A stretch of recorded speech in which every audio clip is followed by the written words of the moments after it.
En la relación con el mundo y con los otros, el ser humano, el hombre, se pregunta constantemente acerca de su propia vida y permanentemente está buscándole sentido a su existencia, a todo lo que involucra la realidad, su realidad.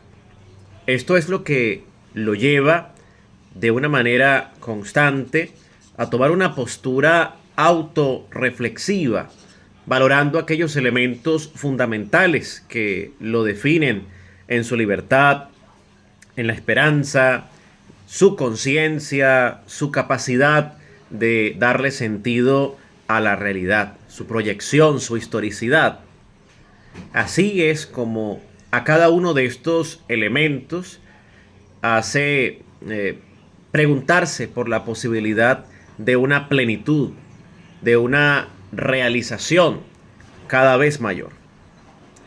De ahí que decimos que el hombre es capaz de trascender a Dios, ¿no? Este anhelo conduce al mismo tiempo a reconocerse a sí mismo como un ser finito, como un ser limitado. Dicha experiencia de finitud proviene del descubrimiento del error, del fracaso, la desmotivación, la dependencia y la limitación a diferentes factores que están completamente fuera de nuestro control y del deterioro progresivo de nuestras propias capacidades biológicas, psicológicas, nuestras fuerzas, nuestra capacidad de dominio, nuestra posibilidad de adaptación. Pese a los éxitos que podamos tener, somos conscientes de que aún no hemos realizado nuestros sueños, nuestros proyectos más deseados, más cultivados. Que cada logro es una búsqueda por objetivos mayores. Es así como el hombre se enfrenta de esta forma a una paradoja en la cual su vida va perdiendo progresivamente sentido, va perdiendo estímulos, va perdiendo novedad, pero además siente una obligación que es de parte de sí mismo, por descubrir el sentido que tiene la vida y por ende cada situación que debe vivir va jugando ese papel. ¿Cuál es el sentido de mi vida? ¿De dónde vengo? ¿A dónde voy? ¿Cuál es mi misión? ¿A qué estoy llamado? Y descubre entonces que en él existe un núcleo vital que le permite crecer interiormente, muy a pesar de las situaciones de la propia interioridad, ¿no? En ella encuentra lo esencial. Cada persona encuentra lo que es esencial y puede hallar elementos nuevos para su propia edificación. Toda esta realidad ocasiona que el hombre se cuestione permanentemente acerca de quién es, sus capacidades, la manera en que dispone de todo lo que tiene, de todo lo que hay a su alrededor y cuál es el sentido que tiene todo esto. Y entiende que no todo ha sido logrado por sí mismo, sino que quizás ha de existir una realidad que es mucho más grande, que es fundamentalmente la razón de ser de todo lo que es, de todo lo que hay. Una realidad que sea el origen de todo lo que hay y lo que lo impulsa, además, lo que lo invita a vivir responsablemente. Es decir, a no transformar en lugar de destruir y ser proactivos, avanzar y no contradecir su propia existencia para el bien propio, para el bien de otros. Y es a partir de esto que el hombre entiende que puede optar por una fe mientras que está cuestionado por todo lo que existe y su propia vida, la vida de los demás, también le cuestiona. Los diferentes avances que le permiten alcanzar un mejor nivel de vida, el dominio responsable que se puede hacer de la naturaleza, la infinidad de aptitudes que el hombre es capaz de desarrollar. Se enfrenta al cuestionamiento de que quizás pueda haber una realidad que lo sobrepasa, que lo supera, que es mucho mayor que él, pero que no lo destruye, sino que le permite desplegar toda su potencialidad. Que evidentemente hay algo superior a todos nosotros y a todo lo que está en el mundo, y que es lo que le da razón de ser a todas las cosas. Estos son los interrogantes que más frecuentemente pasan por el pensamiento de todo hombre, de todo ser humano. En él está presente la pregunta por la finitud de su existencia, por el más allá, y en esa pregunta está latente el deseo de que su vida nunca culmine, es decir, un anhelo de eternidad, de permanecer por siempre y para siempre. Este es un cuestionamiento, por supuesto, que es enteramente antropológico, que nos remite a una realidad superior o trascendente, no necesariamente llamada Dios, pero que se pretende encontrar por medio de ella el asidero necesario para poder hacer frente a esta preocupación, ¿no? De fondo, lo que se puede captar es un cierto miedo a enfrentarse a la muerte, por supuesto, desde el punto de vista psicológico. Todos tenemos un cierto miedo a la muerte, a la no existencia, al no ser más, ya que todo ser humano desea perdurar y perdurar siempre. No podemos imaginarnos no siendo, no existiendo, solamente podemos imaginarnos a partir de la propia existencia.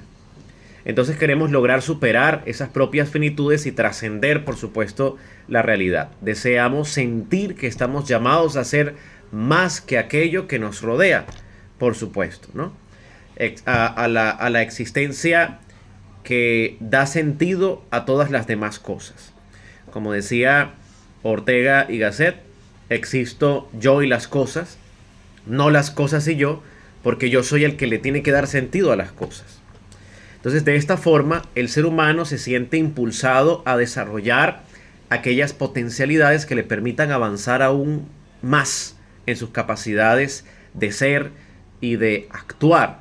Y es así como permite el manejo de la naturaleza que sea cada vez mayor e igualmente que sea para su beneficio y para el de todas las personas que viven pues en este mundo, y desarrolla la técnica para mejorar su propia situación, su propia condición de vida, y así también va a suceder en lo espiritual.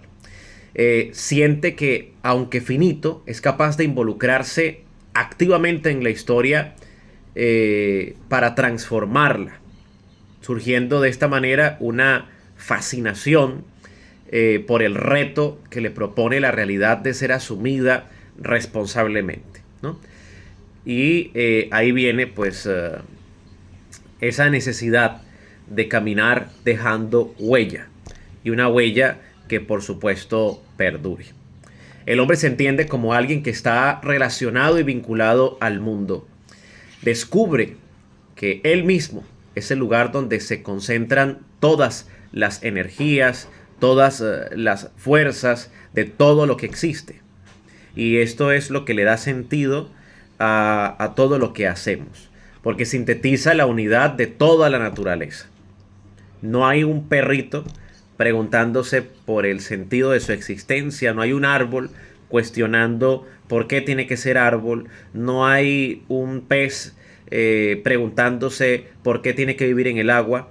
Solo el ser humano es capaz de preguntarse por estas cosas, de cuestionar su existencia y de utilizar la técnica para mejorar su situación de vida, para avanzar de la caverna a la casa, de la casa al edificio, de la hoguera a otros mecanismos e inclusive medios de transporte, ¿no?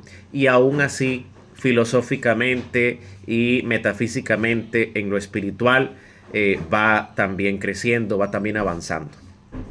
El papel del hombre es el de realizarse como un ser y un ser completo, en medio de todo lo que supone el hecho de encontrarse inmerso en una realidad que le ha sido dejada con el fin de mejorar su construcción. Y es, pues, de esta manera que el hombre participa de todo el progreso de todo lo que hay. Participa en el avance de toda su realidad.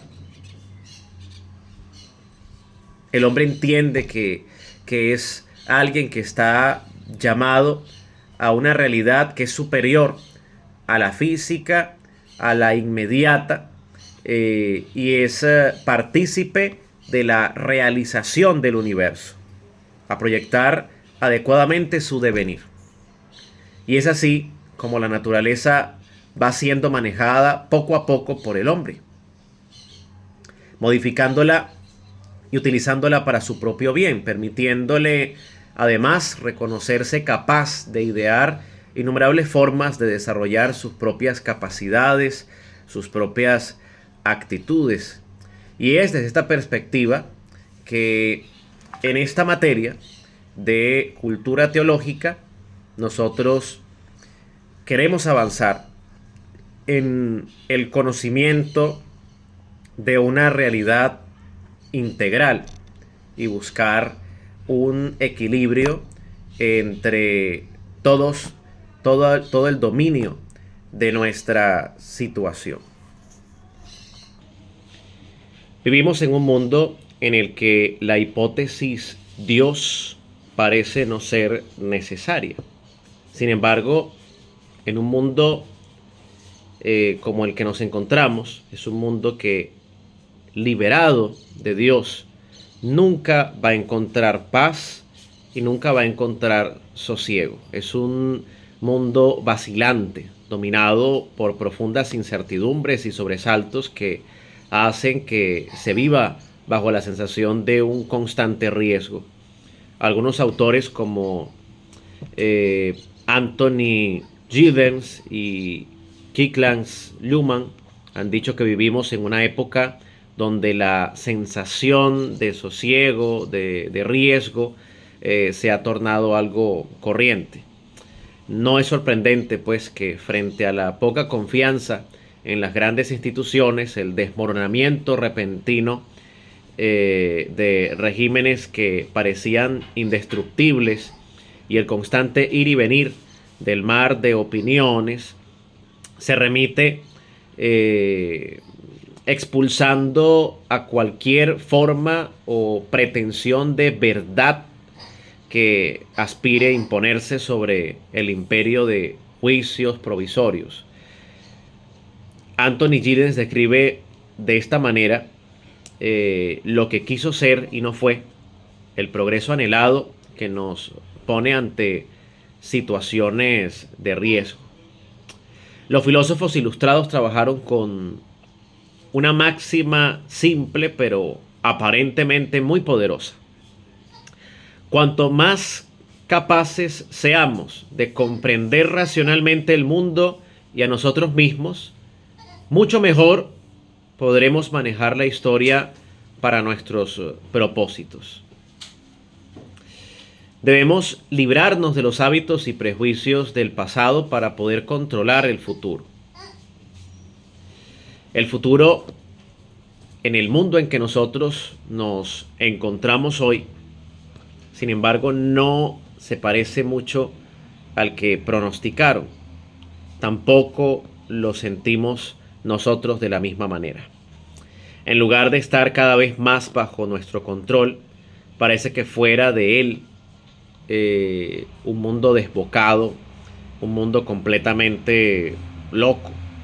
Es más, algunas de las tendencias que se suponía que harían la vida más segura y predecible para nosotros incluso el progreso de la ciencia y de la misma tecnología tienen a menudo el efecto contrario. Hoy parece que un paciente está menos seguro entre dos doctores que un ratón en medio de dos gatos.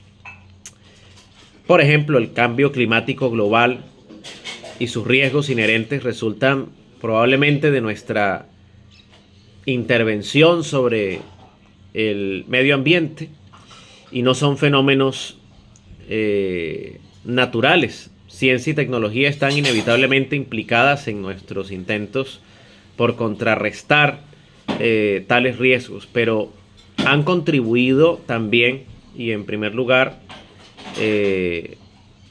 a crearlos, a crear estos fenómenos. Nos enfrentamos a situaciones de riesgo que nadie en la historia había tenido que afrontar. El calentamiento global, por ejemplo, que es una cosa sumamente preocupante y que solamente es una de ellas, ¿no? Una de tantas cosas que nos deberían preocupar actualmente. Muchos de los riesgos, muchas de las incertidumbres nuevas, pues nos afectan independientemente de dónde vivamos y de lo privilegiados o de lo marginados que nosotros seamos. Entonces, en el mundo parece existir una correspondencia entre el pasado y el futuro, que ha dejado de lado el presente. El presente. Y esto se debe en gran parte a que, pues, el presente en el que vivimos, influenciado por los medios de comunicación masivos y por la dinámica de las redes sociales hoy en día y del mundo de la opinión, ofrece una visión que distorsiona los tiempos pasado y futuro. Ya no existe la verdad. No existe el concepto de la verdad. Ahora se habla de mi verdad, tu verdad, la verdad de... Y todo es completamente manipulable. Una memoria y una propuesta de futuro selectivas no permiten que asome una cierta coherencia en el momento de entender la realidad que a nosotros nos circunda y en correspondencia con lo que el pasado nos enseña y con lo que el futuro nos debería entregar. Entonces hay una confusión grandísima, porque la historia parece perdida y el futuro es incierto. Entonces conviene efectuar una valoración que arroje luces sobre la primera, ¿no? Porque como afirma Luhmann, el futuro solo tendrá sentido si es capaz de diferenciarse del pasado. Es decir, si se evita que el olvido irreflexivo del pasado intente vestirse para las generaciones futuras con el ropaje de lo novedoso. Vivimos en un mundo que obliga innecesariamente, incesantemente, a tomar decisiones, que exige disponer y actuar. Pero ¿cómo hacerlo cuando las perspectivas de futuro parecen tan sombrías y tan poco confiables? Y cuando las acciones se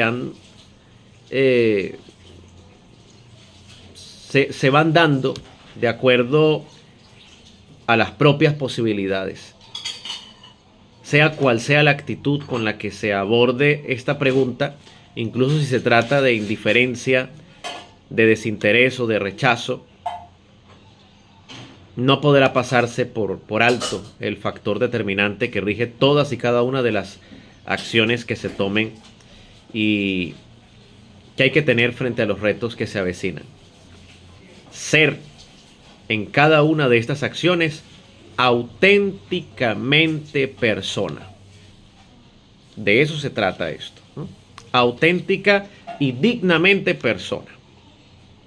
La pregunta por el ser y el por qué y el para qué de la existencia son no solamente preguntas inevitables, sino que sea cual sea la respuesta, determinará tanto la experiencia sobre sí mismo como la de el mundo y la de su finitud. Determinará los valores que nos rijan. Determinará lo que haremos y cómo lo haremos y por qué lo haremos. La motivación que tendremos. Frente a cualquier ilusión por la vida, frente a cualquier intento por entender la realidad y descifrar el enigma en la existencia particular, la finitud, o el inevitable encuentro con la muerte, por ejemplo, que es algo pues hacia lo que caminamos todos. Esto derriba cualquier pretensión de pensar la existencia como un avance infinito hacia el bienestar y hacia el progreso.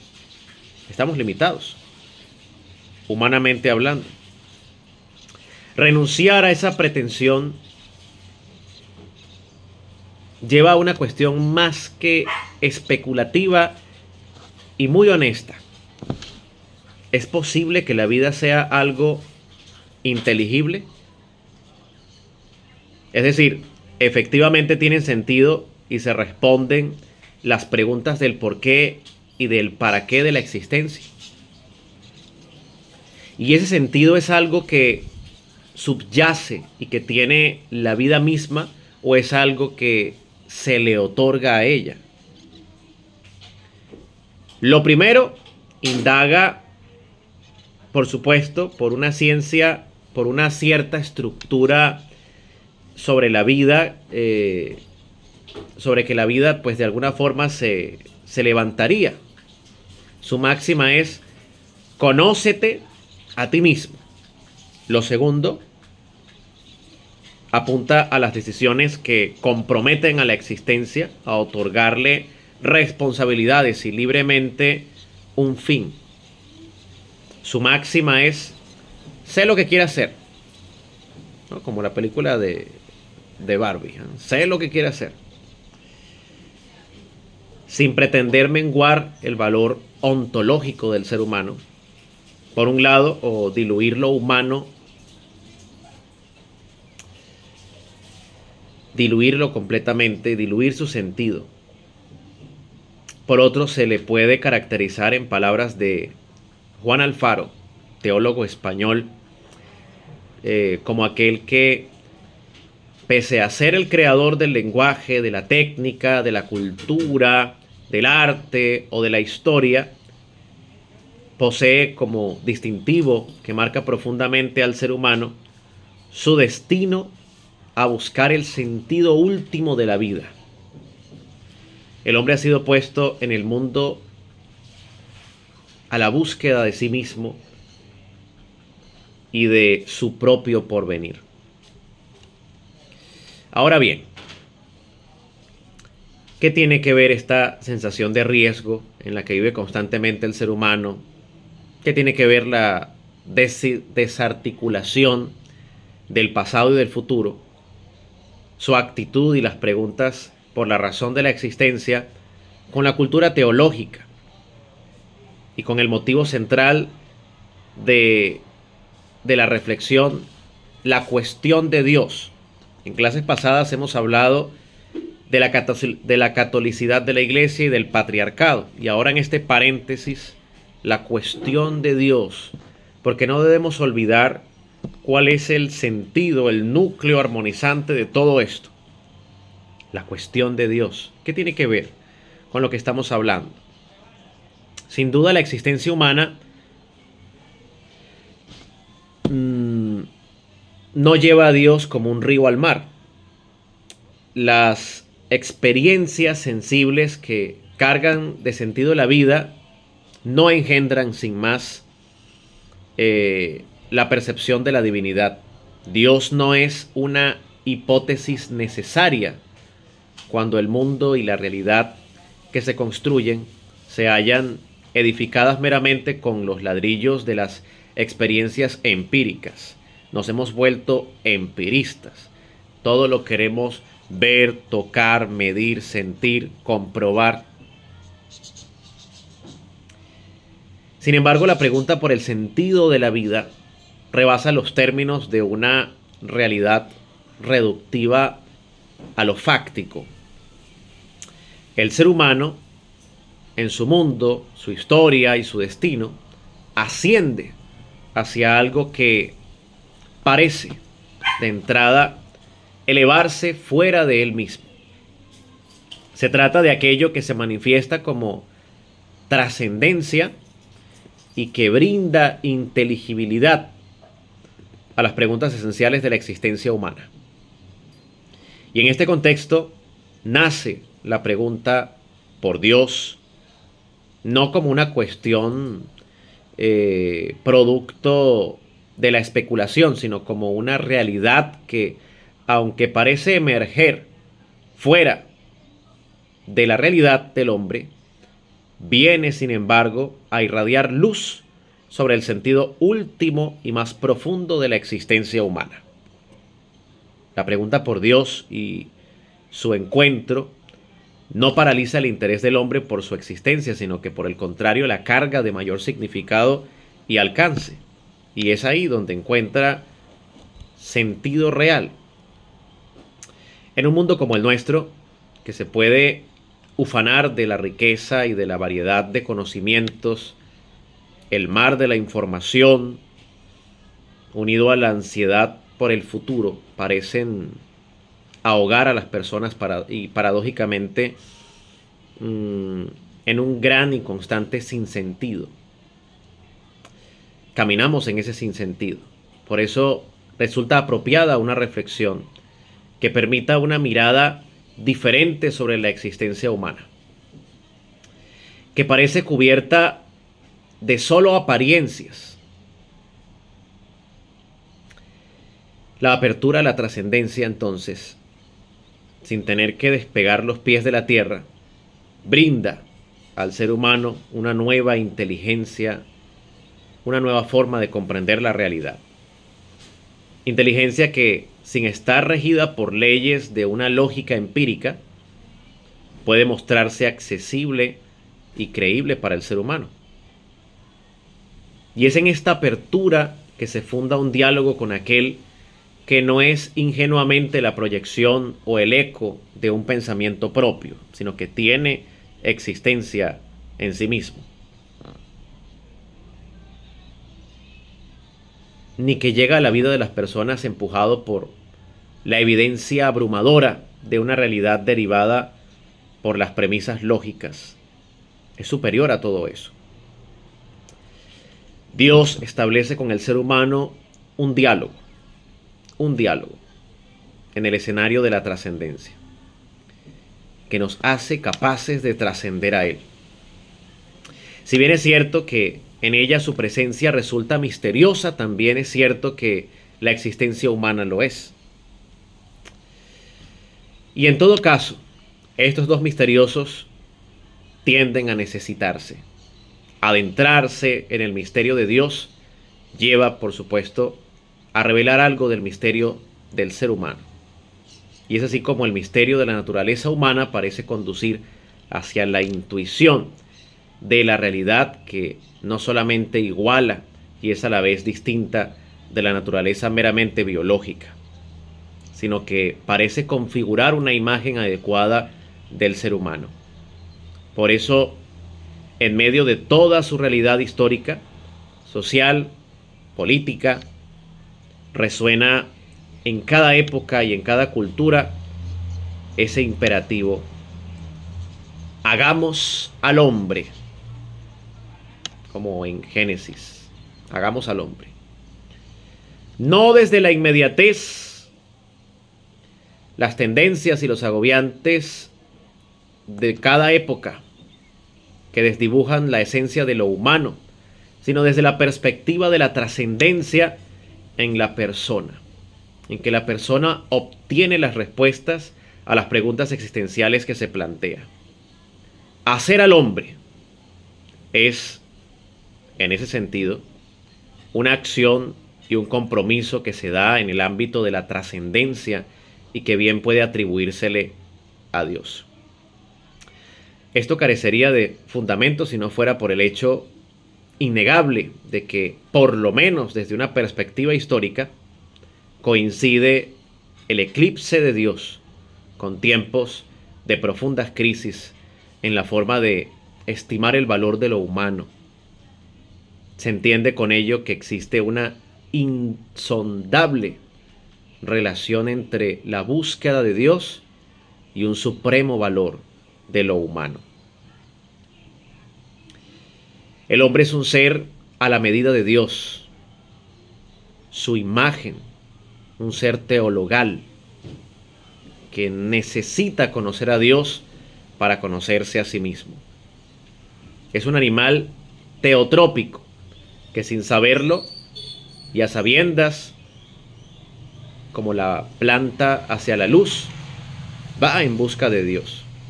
A veces sin saberlo, a veces sin quererlo. Va en busca de Dios.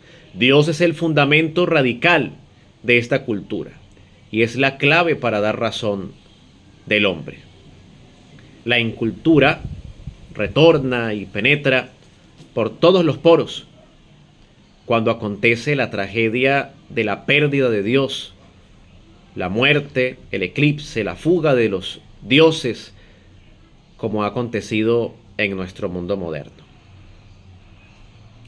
Que el hombre sea hecho a medida de Dios, que sea teotrópico y que Dios sea el fundamento no solo de lo humano, sino de la cultura misma.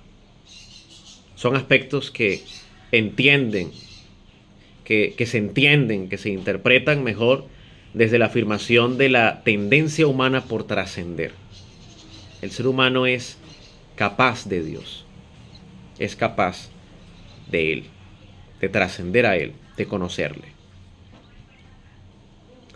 Seguiremos hablando de esto más adelante.